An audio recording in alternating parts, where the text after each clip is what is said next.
আচ্ছা, তো এখান থেকে আমার ফুটেজটা আমি নিয়ে আসবো। এখানে আমার ফুটেজটা আছে, দেন ফুটেজটাকে এখানে এনে আমরা কি করবো, জাস্ট এখানে একটা টেক্সট ইফেক্ট দিব ভিডিওর উপরে, একটা মাস্কিং করবো। তো দেখেন ভিডিওটা আমার যখন টাইমলাইনে যখন নিয়ে আসছি তখন অটোমেটিক একটা সিকোয়েন্স ক্রিয়েট হয়ে গেছে 30 fps এর। যদি প্লে করি দেখেন এখান থেকে কিন্তু আমার এখানে কত 6 সেকেন্ডের একটা ফুটেজ এখান থেকে দেখা যাচ্ছে। এটাকে আর একটু বড় করি। দেখেন এখানে আমার প্রোগ্রাম মনিটর এবং সোর্স মনিটর আমার অনেক সময় প্রয়োজন হয় আমার টাইমলাইনটাকে একদম বড় করার জন্য। তখন আমি যদি টাইমলাইনের উপর ডাবল ক্লিক করি তাহলে দেখেন টাইমলাইনে কিন্তু এখানে ফুল স্ক্রিন চলে আসবে। তখন এখান থেকে আমি এটাকে কন্ট্রোল করতে পারবো, এখান থেকে বড় করতে পারবো, ছোট করে দেখতে পারবো। এখানে অল্টার করে আমি আমার টাইমলাইনটাকে বড় করতে পারবো, ছোট অল্টার ধরে আমি স্ক্রল করে এখান থেকে এটাকে ছোট করতে পারবো এডিটিংয়ের জন্য, এডিটিং পারপাস। দেন এখান থেকে আবার যদি আমি টাইমলাইনের যে উপরে যে বারটা আছে ওখানে ডাবল ক্লিক করি, ওইটা কিন্তু আবার আগের অপশন চলে যাবে। আবার যদি এখান থেকে আমি প্রোগ্রাম মনিটর যেটা আছে এটাতে ডাবল ক্লিক করি, এটা কিন্তু আবার দেখেন এখানে বড় হয়ে গেছে। দেন এখান থেকে আমি প্লে করে কিন্তু আমার ভিডিওটা কিন্তু এখান থেকে দেখতে পারি। আবার এখানে ডাবল ক্লিক করে আমি এটা আগের জায়গায় নিয়ে যেতে পারি। আর এখানে সোর্স মনিটরটা হচ্ছে কি, আমার যে ভিডিওটা ওইটা তো এখান থেকে আমি ডাইরেক্ট ড্র্যাগ করে এখানে নিয়ে আসি। যদি আমি যে এখান থেকে ফুল ভিডিওটা আমি নিব না, কতটুকু থেকে কতটুকু দেখে আগে দেন তারপর আমি এটাকে টাইমলাইনে নিয়ে যাব, তখন এটাকে আমি ডাবল ক্লিক করলে ওইটা এখান থেকে সোর্স মনিটর চলে আসবে। দেন এখান থেকে যদি আমি চাচ্ছি এটা ক্লোজ করে দিই, এটা ক্লোজ করে দিতে পারবো।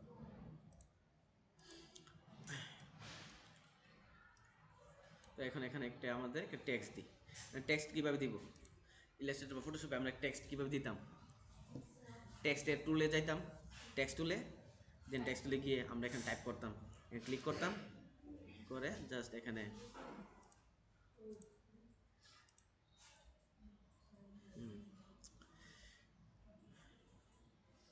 এখানে দেখেন গ্রাফিক আসছে। দেন এখানে আমি লিখি সিটি, সি,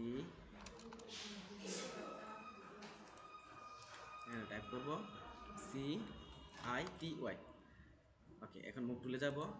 এখন দেখেন এখানে আমার কালার বা এখানে ফন্ট চেঞ্জ আমি কিভাবে করব, দেখেন এখানে কিন্তু ফন্ট চেঞ্জ বা কালার দেওয়া বা তারপর যে ফন্টের সাইজ, বোল্ড, স্টাইল এগুলো কিন্তু আমি চেঞ্জ করতে পারবো। এর জন্য আমাদের প্রপার্টিস একটা প্যানেল ছিল না ইলাস্ট্রেটরে, ওই প্রপার্টিস প্যানেলে কি কী করতে পারতাম আমরা, টেক্সটটাকে অ্যালাইন করতে পারতাম। তারপর যে বিভিন্ন অপশন আসতো না, কালার চেঞ্জ করা, স্ট্রোক কালার অ্যাপ্লাই করা, বিভিন্ন ইফেক্ট অ্যাপ্লাই করা। তো এখানে কিন্তু একটা অপশন আছে, এটার নাম হচ্ছে এসেনশিয়াল গ্রাফিক্স।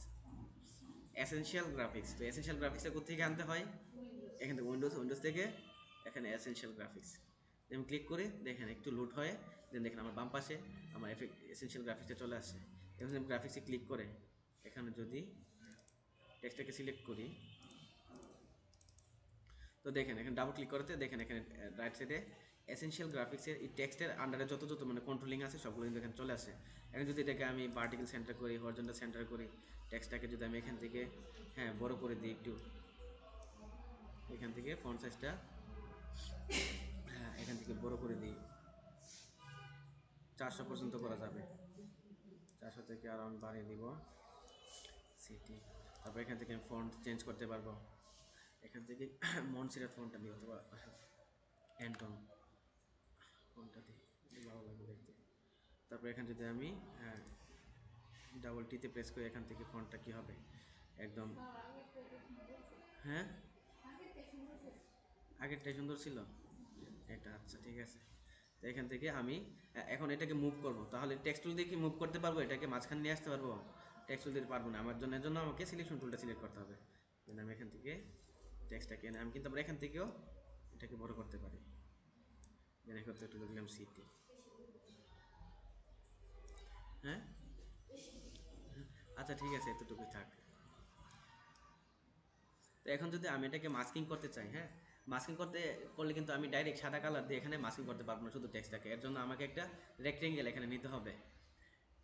তো আমাদের প্রিমিয়ার প্রোতে কিন্তু রেক্টেঙ্গেল টুল আছে, কোথায় আছে, এই যে দেখেন এখানে পেন টুল আছে না, পেন টুলে যদি আমরা দেখেন এখানে একটা টুল থেকে একটা টুল কীভাবে যাইতে হয়, আমরা তো এখানে রাইট ক্লিকেও যে বা কর্নারে ক্লিক করলেই চলতো, দেন এখানে আমাদের ক্লিক করে ধরে রাখতে হয়, লেফট বাটনটা ক্লিক করে ধরে রাখতে হয়। দেন দেখেন বাম পাশে অন্যান্য টুলগুলো আছে, দেখেন রেক্টেঙ্গেল টুল আছে, কি আছে, ইলিশ টুল আছে। এখান থেকে রেক্টেঙ্গেল টুল দিয়ে আমি একটা রেক্টেঙ্গেল ড্র করে দিব। এটাকে আমি এখান থেকে ব্ল্যাক করে দিলাম। দেন এটাকে আমার কি করতে হবে, যেখানে ভিডিওর যে পুরো যে আউটপুটটা আছে এই আউটপুটটার মধ্যে ফিট করে দিতে হবে। এটাকে আমি এখান থেকে এটাকে মাঝখানে রেখে ড্র্যাগ করে এখান থেকে ফিট করে দিলাম। মাস্কিং করার জন্য আমি এখান থেকে একটা রেক্টেঙ্গেল নিলাম। এখন দেখেন আমার টেক্সটটা নিচে চলে গেছে আর আমার আউটপুটে রেক্টেঙ্গেলটা উপর চলে গেছে।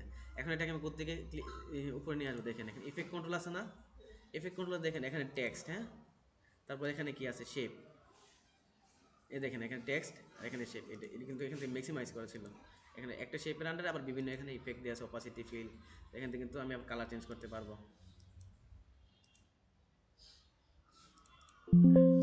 এখান থেকে শেপের কালারটা চেঞ্জ করতে পারবো। তো এখন কি করতে হবে, আমার টেক্সটটা যদি দেখতে চাই তাহলে টেক্সটটা শেপের উপর দিয়ে দিতে হবে না।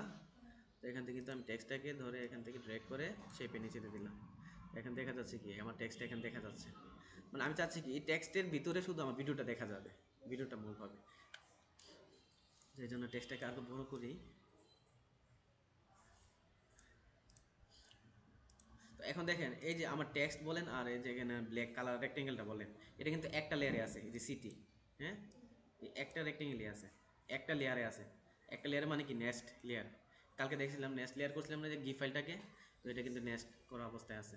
তো এখন যদি এটাকে যদি আমি এখান থেকে ব্লেন্ডিং মোডটা চেঞ্জ করে দিই তাহলে কিন্তু ব্লেন্ডিং মোড বলতে কি যে আমাদের ওভারলে একটা ব্লেন্ডিং মারা আছে না, ওইটা কি হবে যে একটা লেয়ারের মধ্যে হোয়াইট অংশটা ফুল ট্রান্সপারেন্ট হয়ে যাবে আর ব্ল্যাকটা ব্ল্যাকই থাকবে।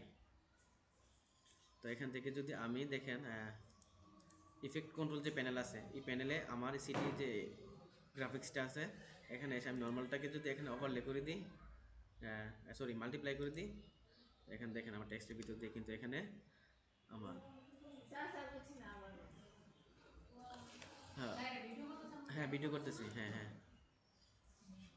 তো এখান থেকে দেখেন টেক্সটটাকে আর ইয়েটাকে সিলেক্ট করলাম, করে এখান থেকে আমি যে সিটির যে লেয়ার গ্রাফিক্সটা আছে এটাকে এখান থেকে ব্লেন্ড মোড দেখেন অপাসিটি, অপাসিটির ভিতরে ব্লেন্ড মোড আছে, হ্যাঁ, এই ব্লেন্ড মোডটাকে আমি এখান থেকে সিটি থেকে এখান থেকে কী করলাম মাল্টিপ্লাই করে দিলাম। তো এখন দেখেন আমার লেখার ভিতরে কিন্তু ভিডিওটা দেখা যাচ্ছে। দেন এখান থেকে আমি সি প্রেস করে এটাকে বাড়তি অংশটা কেটে দেন মুভ সিলেকশন টুলের মাধ্যমে সিলেক্ট করে এটাকে ডিলিট করে দিলাম। এখন আমি চাচ্ছি কি ভিডিও ডিউরেশন অনুযায়ী এখানে টেক্সটটা একটা একটা লেটার করে আসবে, ওইরকম করে দিই তাহলে দেখতে আরও এটা আরও প্রাণবন্ত দেখতে লাগবে। তো এই পর্যন্ত এসে কিছু থাকবে না পয়েন্টারে। তো এখান থেকে এফেক্ট কন্ট্রোলে এসে আমি এখান থেকে টেক্সটের যে লেয়ারটা আছে, হ্যাঁ, এই টেক্সটের লেয়ার থেকে এখান থেকে আমি ক্লিক করে দিলাম। এখান থেকে সোর্স যে টেক্সট আছে সোর্স টেক্সটে এখান থেকে আমি সবগুলোকে আগে এখান থেকে সিলেক্ট করে ডিলিট করে দিই, করে দেন এখান থেকে আমি এখানে সোর্স টেক্সটটা ক্লিক করে দিলাম, করে দেন এখানে ক্লিক করে প্রথমে দিলাম সি, তারপরে এরপরে একটু পরে গিয়ে আসবে টি, তার একটু পরে আসবে সরি সরি, হ্যাঁ হ্যাঁ হ্যাঁ আইকে ফেলে দিয়ে আসছি। এখানে এসে আই,